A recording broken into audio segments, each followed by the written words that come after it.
Bonjour et bienvenue sur la chaîne de Nanto le Gobelin Noob. Aujourd'hui, fascicule numéro 19, c'est l'assemblage de Gardus Âme d'Acier. Alors Gardus c'est un héros, clairement c'est un héros Stormcast, qui va avoir pas mal de pièces à découper. Alors pas mal non, c'est une petite grappe, on est sur une demi-grappe, en tout cas une demi-grappe par rapport aux tailles habituelles, avec un socle tactique, c'est comme ça que je les appelle, je sais pas si ça s'appelle comme ça, un socle tactique, un socle texturé, assez particulier parce qu'il n'a pas de picot. Voilà, il va venir se coller sur le socle habituel. Donc c'est un socle qui est quand même très important parce qu'il fait un diamètre de 50. Mais voilà, donc on va découper ça ensemble comme d'habitude.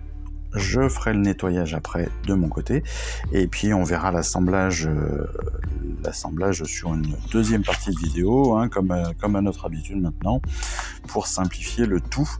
Alors ce que l'on va faire, comme d'habitude, comme ce qui va devenir maintenant une tradition, je vais découper les éléments. Alors là on va tout découper bien sûr parce qu'on n'a qu'un seul et même personnage, mais si on veut se positionner, eh bien je vais tenir la grappe donc avec le socle, avec la partie texturée du socle qui se retrouvera donc légèrement sur la droite en bas. Voilà, ça c'est pour ceux qui veulent comprendre où est-ce que j'en suis et comment est-ce que je découpe. À savoir que sur Gardus, on va avoir un petit élément supplémentaire, c'est-à-dire qu'on va avoir tout simplement une tête en plus, donc ce qui veut dire qu'on aura le choix sur la tête, soit casqué, soit nu. Personnellement, je vais prendre le choix d'une figurine à la tête nue, je trouve qu'elle a plus de gueule comme ça. Maintenant, si vous le souhaitez, si vous préférez ne pas vous prendre la tête avec les cheveux, avec la peau, vous pouvez tout à fait prendre l'option casque. Allez, on commence à découper, donc on tient notre grappe part donc avec notre texture, notre socle texturé sur la droite, en bas, voilà. Donc là, on démarre sur les deux pièces qui sont tout à droite, à côté de cette partie texturée. Ce sont donc, si je me trompe pas, les épaulières. C'est exactement ça, donc 10 et 11. Alors il y en a une qui est simple, l'autre qui a une forme avec un lion. Donc si vous voulez pas vous tromper, si vous voyez pas bien que vous voulez pas vous tromper, vous pourrez le repérer comme ça. Juste au-dessus de ces deux pièces, il y a un trou. Ensuite, il y a une partie un peu de bannière qui est en fait l'entrejambe, si je ne me trompe pas, de notre Gardus. À la gauche, donc tout en haut, voilà, à la gauche de cette petite bannière, de cette partie d'entrejambe plus bannière, on a un marteau. Juste en dessous, alors là il va falloir faire attention parce que c'est quand même le corps de notre armure, de notre personnage, c'est son épée. Son épée qui est très très bien taillée, elle est vraiment décorée sur toute sa longueur. Elle va mériter un vrai traitement de faveur. Elle est vraiment très très belle. Le gantelet aussi a une tête de lion, donc vraiment très beau. Et au niveau du coude, on a aussi quelques bannières. On continue sur la gauche. Donc c'est la pièce, on passe à la pièce numéro 3. C'est... Hop.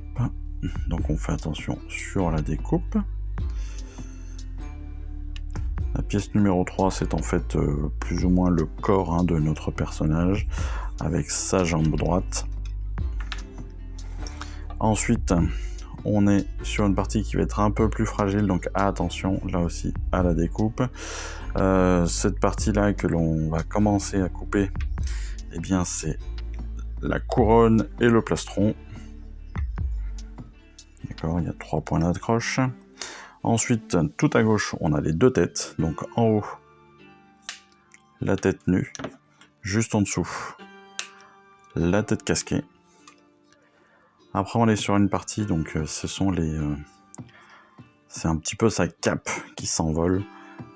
Sa cape en forme de petit marteau. Ce sont des lanières avec au bout des marteaux stylisés, on va dire, qui vont s'envoler derrière lui. Puis tout en bas à gauche, Nous passons sur deux éléments quasi identiques qui doivent être ces protections de hanches. Ensuite, là, on est sur le centre quasiment de la grappe, légèrement sur la gauche. En bas, vous avez donc ce qui va venir compléter, donc c'est lanière avec les marteaux. Donc je crois, si je ne me trompe pas, que ça sera le dos de notre personnage, c'est la pièce numéro 8. Si je ne me trompe pas, c'est bien ça, c'est bien ça. Et puis juste au-dessus, la pièce numéro 5, c'est tout simplement sa jambe gauche. Voilà, donc il nous reste derrière plus que le socle à enlever. Il nous a servi de référence pour savoir où est-ce qu'on était sur la plaque. Et voilà, on revérifie bien comme d'habitude que l'on a tout enlevé. Je vois qu'il n'y a pas de problème. On va donc passer au nettoyage. Et puis on se retrouve juste après pour le montage, ou en tout cas pour une partie du montage, parce que je sais qu'on va faire du sous-assemblage. Allez, à tout de suite. On se retrouve donc, après avoir tout préparé, après avoir tout nettoyé, avec le montage de notre figurine, donc Gardus l'âme d'acier. Donc on repère donc bien évidemment cette seconde tête sur ce que je vous disais. Donc on va avoir un choix, soit sur une tête nue, soit sur celle-ci. Cette tête donc qui est casquée. Personnellement, donc comme je vous l'ai dit, j'ai pris le parti de prendre l'option tête nue. Voilà, et on va pouvoir commencer à monter notre figurine. Donc pour le montage, ça va être assez simple, mine de rien, parce que c'est pareil, il n'y a pas 50 millions de pièces. Alors, on va commencer à regarder un petit peu tout cela, voir comment est-ce que ça va s'articuler, où est-ce que les pièces vont aller. Hop, je regarde si je ne me suis pas trompé, non, c'est bon. Alors non, on est sur le numéro 4, le numéro 4 qui va venir se positionner ici. Donc là, on a les repères au niveau de la ceinture. C'est eux qui vont nous donner l'indication de où est-ce que va aller cette partie de figurine. Puis ensuite, on y mettra la partie donc supérieure, donc plastron plus couronne. Et après, normalement, on a la tête justement qui va venir s'insérer dedans. La tête, il est possible que on la garde de côté. Si vous le souhaitez, on peut tout à fait faire comme cela pour la peindre à part. C'est ce que je vais faire en l'occurrence. Déjà, on va démarrer comme ça. Alors, rien ne s'emboîte. Là, sur cette première partie, ça ne s'emboîte pas. C'est vraiment des éléments qu'on va coller ensemble pour faciliter pour la mise en place.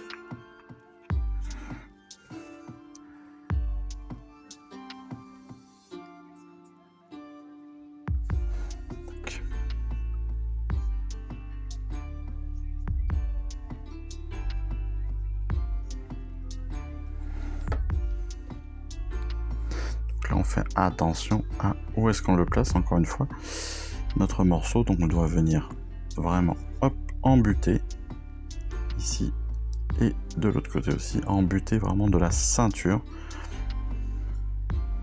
Donc on va pouvoir aussi, voilà, en attendant un petit peu, ça va sécher. Voilà, on va pouvoir faire sécher le tout.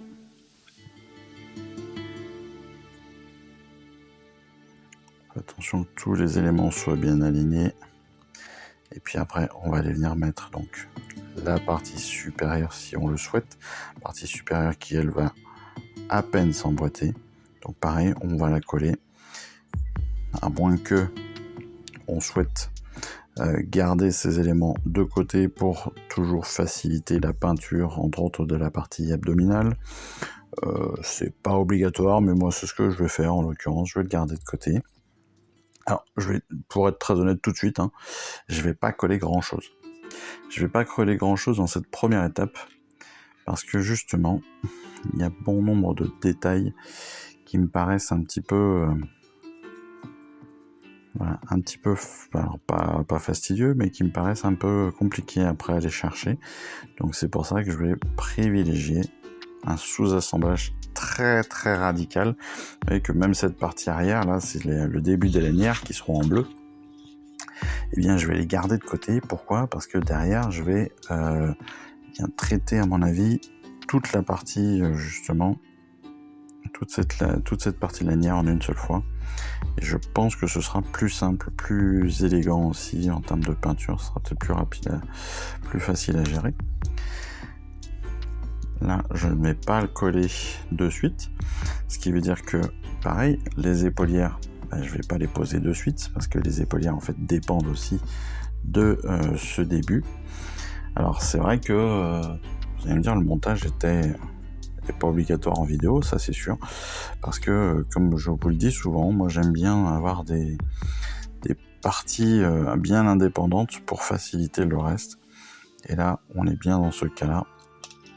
Donc, on va garder un maximum de choses de côté. Hop. Voilà, malgré tout, on sait que ça va être là. En termes d'armure, on va avoir quand même peut-être cette... est-ce qu'on va mettre cette protection ou est-ce qu'on la mettra après ?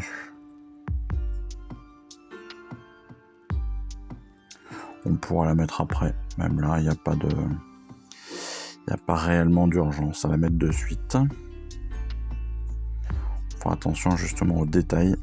Alors ça va être autant de complications pour le peindre après, hein, mine de rien. Parce qu'il faudra faire attention à tous les détails, il faudra faire attention à comment est-ce que vous assemblez les choses, il faudra faire attention à comment est-ce que ça s'assemble en soi, l'un dans l'autre. Là, je vais pouvoir y mettre... Ouais, je vais y mettre malgré tout la hanche. Et donc la deuxième jambe, elle va s'insérer.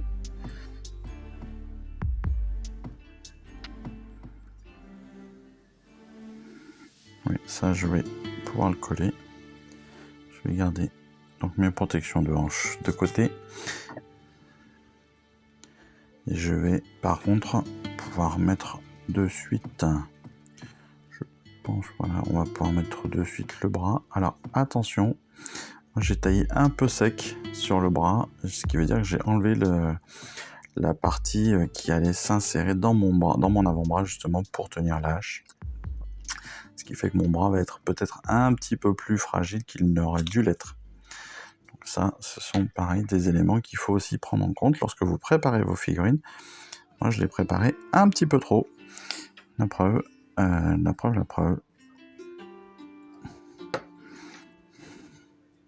Quand je dis encore une fois, quand je dis un petit peu trop, c'est juste que j'ai trop coupé, trop nettoyé.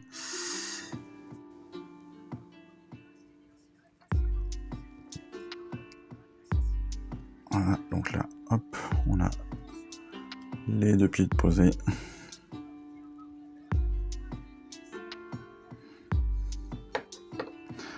Malheureusement, ce que je vous disais pour le bras. Donc là, on va être colle sur colle sur ce qu'on appellera un double encollage, hein, en plan en maçonnerie. Voilà. En carrelage, on appellera ça un double encollage. La colle de chaque côté pour que les deux ensemble se mélangent et se prennent l'un dans l'autre. Voilà. Et notre second bras, lui, sera posé une fois que j'aurai mis justement cette partie centrale qui va venir justement donc gérer ce bras-là.